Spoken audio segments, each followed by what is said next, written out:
Salut à toi public. On va voir dans cette petite animation le principe de fonctionnement d'une cellule photovoltaïque. Donc évidemment le photovoltaïque, c'est une énergie, c'est une conversion d'énergie lumineuse en énergie électrique. C'est quelque chose qui est très en vogue actuellement en vue des économies d'énergie. On va s'intéresser un petit peu à la physique du fonctionnement de ces panneaux photovoltaïques. Donc déjà la première des choses qu'il faut savoir, c'est qu'ils sont constitués de cristaux de silicium. Tu iras regarder dans la classification périodique, le silicium il est situé juste en dessous du carbone. Le carbone, sur sa couche de valence, il a 4 électrons et il forme 4 liaisons au sein d'un réseau cristallin. Exactement comme le silicium. Le silicium possède 4 électrons sur sa couche de valence. Donc on y va. Le panneau photovoltaïque, il est constitué de 2 couches, pour faire simple, contenant chacun des atomes de silicium. Et ici, dans la première couche du dessus, on va avoir finalement pas que des atomes de silicium, on va avoir des atomes de silicium mélangés à des atomes de phosphore. Alors l'atome de phosphore ici sur sa couche externe, l'atome de phosphore, il possède 5 électrons.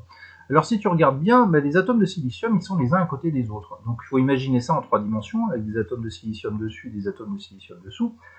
Donc dans leur environnement externe, finalement, quand on prend un atome de silicium, mettons celui-ci, il va mettre en commun 2 électrons avec un électron avec celui de gauche, un électron avec celui de droite, un électron avec celui du dessus, un électron avec celui du dessous.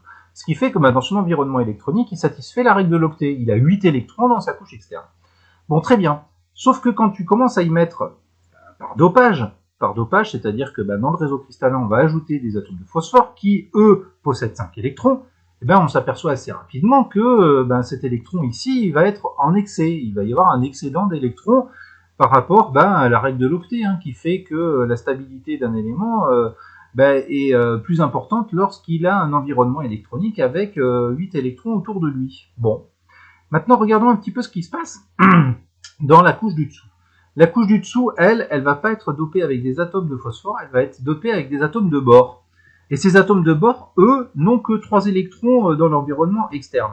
Alors si tu prends par exemple un atome de silicium dans le réseau cristallin, cet atome de silicium, lui, il va finalement mettre en commun 4 électrons avec 4 autres atomes de silicium qui, chacun d'eux, vont mettre en commun un électron avec lui. Parce qu'il a 8 électrons dans son environnement externe. Sauf que ici, avec ces atomes de bore qui sont situés à l'intérieur, il va manquer des électrons. Alors qu'est-ce qui se passe ? Il va y avoir une migration d'électrons. Là ici on a un excès d'électrons dans la couche dopée N, N comme négatif, ça se comprend assez bien. Et dans la couche dopée P, il va y avoir une migration d'électrons qui sont en excès ici vers la couche dopée P. Alors cette migration d'électrons, elle va engendrer finalement un champ électrique. Elle va engendrer un champ électrique. Pourquoi ? Parce que finalement, en haut, là, le nombre de charges positives dans les noyaux n'a pas changé.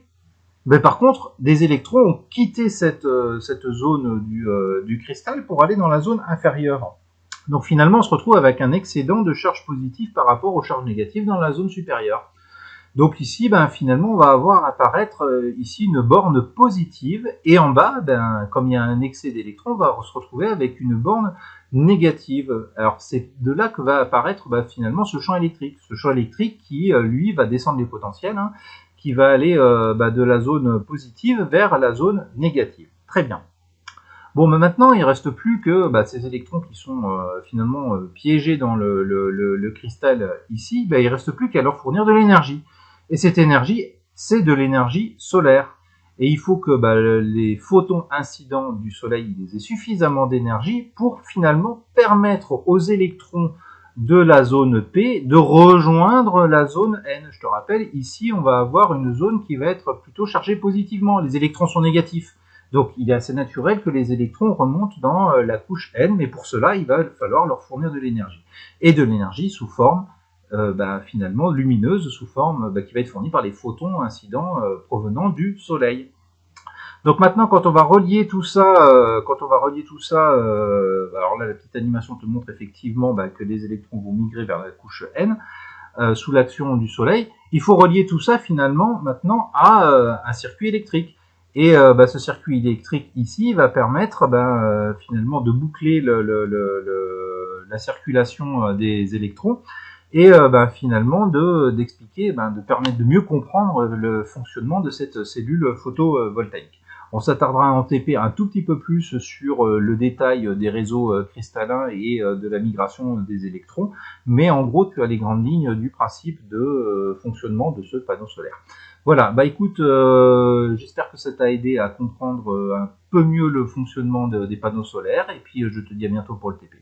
Et à bientôt sur la chaîne pour une prochaine vidéo.